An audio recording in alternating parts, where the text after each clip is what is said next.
Hi guys, it has been quite a while since I've reviewed my last Lenovo device, and that's why I'm super happy to have one here again, and I definitely hope to get more in the future. Today I'm going to review the Lenovo Yoga 900, a 13.3-inch 4-in-1 convertible. What exactly that is, I will talk a little bit more later in the detailed part, but as for right now, I would like to start off with the overview and the design and build quality. I think they did an absolutely great job here because with just 1.3 kilograms this device manages to feel very lightweight but also very substantial and solid. It is also quite compact and quite thin. In terms of amounts of ports and buttons, I have to say they did a solid job. The only thing that I'm missing here is the HDMI port, but therefore you have USB Type-C that you can use with an adapter after all. The keyboard on its own is maybe not my first choice because I just didn't like the additional column so much, but the feedback on its own and the typing experience was quite solid, quite decent I would say. Same as for the trackpad. Nothing really outstanding, but nothing I would really have to complain either. In terms of the display, we have a resolution of 3200 by 1800, which is my only caveat, because I would definitely prefer a QHD display because it is noticeably sharper than a 1080p display, but therefore has noticeably less issues or fewer issues with the scaling. But as for it, what it is, in terms of overall qualities, it is solid. It's maybe not the very brightest one, but therefore has good whites, solid blacks, nice colors, good, solid, stable viewing angles. So not much to complain. Just the resolution is something that you will have to decide for yourself if you like it or not. And it also is a touchscreen, if I didn't mention that already. In terms of the sound, I'm really pleased by the speakers because even though they are bottom firing, they provide a nice solid job, something I didn't expect from bottom firing speakers on a laptop of this size. So totally fine here. The performance though is way better than just fine because the Intel Skylake i7 here does a really great job. We have 16 gigabytes of RAM here, which definitely performs very snappy, also with the fast SSD. I really couldn't wish for anything more. Of course, we have to see it as what it is. It is no gaming laptop, so then don't expect much more than some lightweight games, and it's no rendering machine. So if you have a QuickSync enabled video editing software, you can get away with this quite easily. But if you use, for example, maybe Adobe Premiere, this just won't be the most satisfying experience. But for an Ultrabook, it performs as good as it could possibly do. In terms of the battery life, you have to see it as two ways. If you just see it as a small, compact Ultrabook, it's a little bit below average, but if you consider the i7 and the high-res screen, it actually performs quite good with something at around 4 hours to 5 hours, depending on your use, but I will get to that a little bit more later. In terms of heat and noise, absolutely fine. In terms of maximum noise, because it doesn't really get too warm or too noisy, so good here, but it can't be used that well on a lap, but I will also talk a little bit more about that later. In terms of software, I don't really have to talk about anything because it's Windows 10, nothing surprising here, but it was absolutely stable and bug-free. So what you can do now is jump to the conclusion, or stay a little bit longer here and watch the detailed part. And I would like to start off with the design and build quality, showing off the size first. Because if you can see a comparison with the MacBook Pro 13, you can see the footprint after all is still a little bit bigger. It is a little bit thinner though, but therefore noticeably lighter with just 1.3 kilograms instead of 1.57. What do we have in terms of the front and back? As you can see here, aluminum. It feels very nice. It doesn't really pick up any fingerprints and it feels very substantial. No bending or creaking, really well done. We also have rubber feet here, and here are the bottom facing speakers. So all good here. If we check the ports, we have the port for the charging that also works as a USB port, USB 3.0, USB Type-C. Here we have the SD card reader. Not the whole SD fits in, but this is something quite common these days. And if we look at the front, you can see there is kind of a cutout to open it, but it's still not very easy, and I will show this a little bit later. And yes, something is going on in the background. Here we have the power button. Here we have a rotation lock, headphone jack, and another USB port. So let's open it up and see what this sound was all about. So it's definitely not easy to open because, as you can see here, it is super thin. And it doesn't really provide anything to grip on, so you will definitely need two hands for that. But once it is open, we have a look at the keyboard, and I will zoom in a little bit so we can see this a little bit better.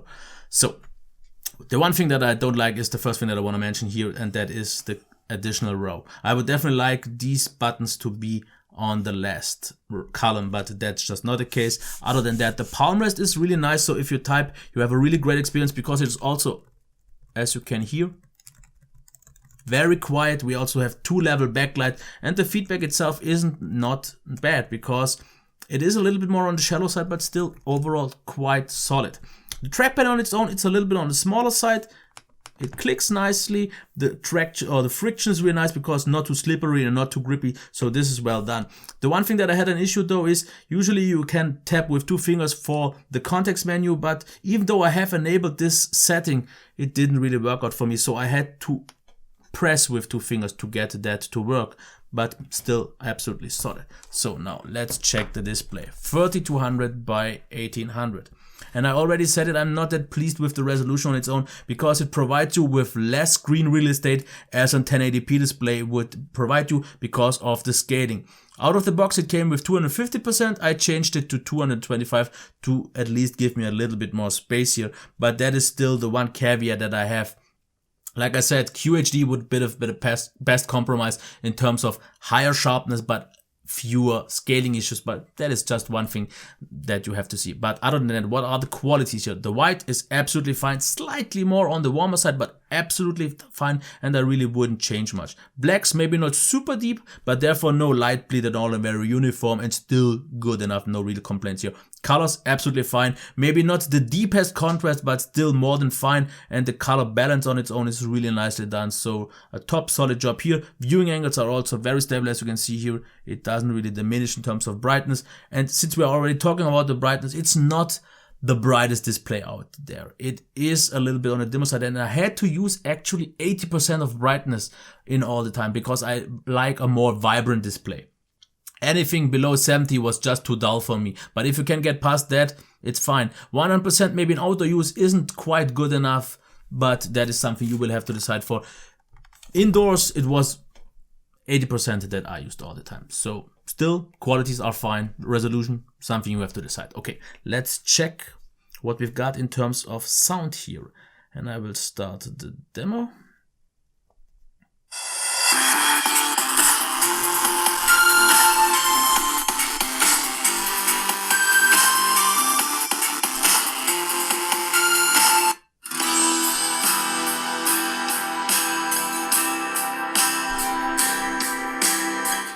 So even though they are bottom firing, which is something that I usually don't like so much, they provide a good sound because for an Ultrabook they were quite loud, not really any complaints here, was good enough, and the tonal balance was nice because we had a quite rich sound. So sound for a laptop of this size, convertible function, all that, really good.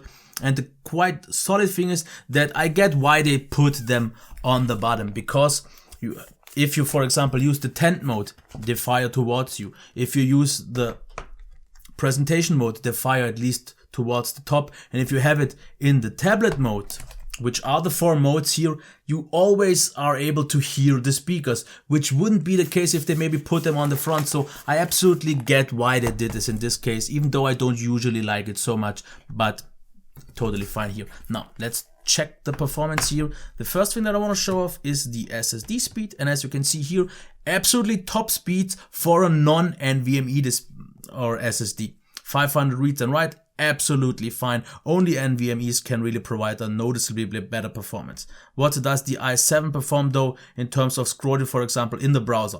Here you can see in the Edge browser, absolutely smooth, absolutely flawless. I couldn't wish for anything better, and Chrome pretty much behaves the same. There is a little bit more friction, but it is absolutely as smooth. Firefox though is a little bit of a different thing. As you can see, not that smooth, but way better than I usually see or what I'm used to. And the moment you use it with a mouse, as you can see here, this is absolutely fine. Rendering times are fine, fully satisfying. The Skylake does an absolutely great job in terms of browsing performance. Now, if you talk about games, the thing is different. You have the slightly more capable GPU now in the Intel Skylake i7, but it's still not a gaming laptop. So anything more than just casual gaming or lightweight gaming is something that I would get a proper gaming laptop for. And if you plan on heavy or definitely more use of video editing and you don't have a QuickSync enabled video editing software like Adobe Premiere, this will get the job done, but the rendering times will be quite long. But the usual normal workflow worked absolutely fine. Now let's talk about the heat and noise, and I will give you a noise demo now first.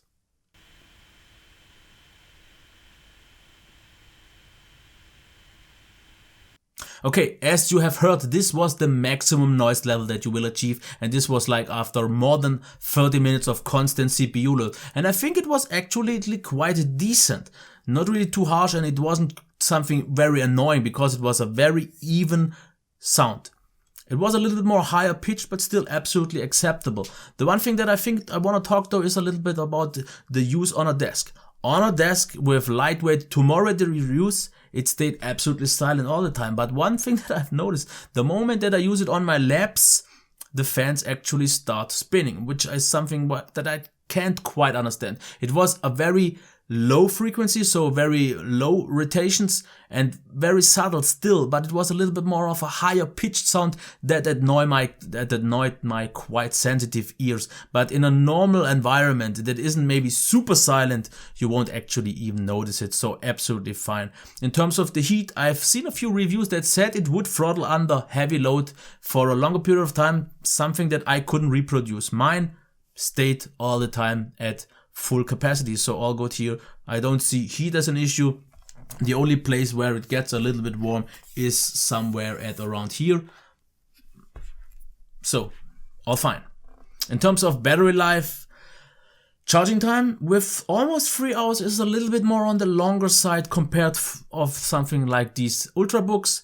But if we check the battery life now, this is something that you will have to decide, because as you can see here, I got values, if you go a little bit bigger, of 5 hours and 20, then slightly over 4.5, also 4 hours 2 times, and 5 hours. So how I see things, under heavier or a little bit heavier use, 4 hours, with mixed use about 4.5, with more lightweight use 5 hours. But you also have to consider I used a brightness of 80%. So if you use something lower, you should actually achieve more. So as I said already in the overview, if you see this just as an Ultrabook, it is a little bit below average. But considering the i7 with this high-res display, around 5 hours is actually already quite good considering the quite high brightness that I used. In terms of software, not really much to tell here. Windows 10, I had no issues, I had no bugs, I had no flaws, everything worked as it wanted to. So that's why I think we should get to the conclusion.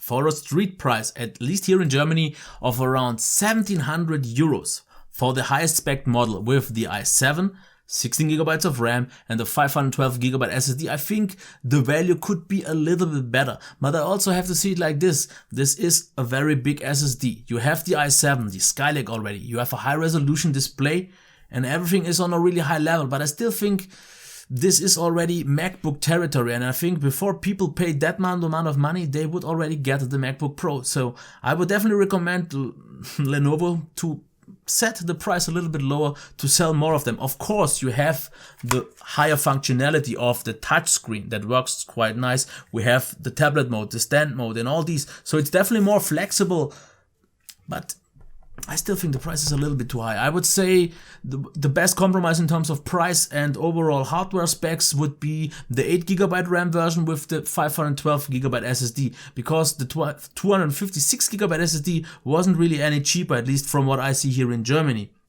So if you find it for a good price, I definitely can't complain. Now, here are the two things that I would like to have seen changed. If I would have to only choose one thing that I could improve, it would be the layout of the keyboard, because the last column is something that annoyed me personally a little bit, but this is something really personal. If I could change two things, it would be maybe improve the battery life a little bit more. But other than that, the things are absolutely solid, because build design, top. Okay, HDMI would have been nice. Display, despite the not being that bright and the resolution that you can absolutely live with. Overall top quality. Sound absolutely satisfying. Performance top notch. Battery life, as I said, is the one thing that I would like to have seen otherwise, but the rest is totally good. So if you find it for the right price, I don't see anything or any reason why you shouldn't get it. But I still think it's a little bit on the higher, steeper side, because things like the HP Spectre 360 are noticeably cheaper and definitely worth taking a look at. But as it is on its own, it doesn't do anything wrong, and it's actually a lot better than I expected it. Yeah. This would have been the review of the Lenovo Yoga 900. If you have anything to say, leave that down below. If you like this review, please give it a thumbs up and reshare it.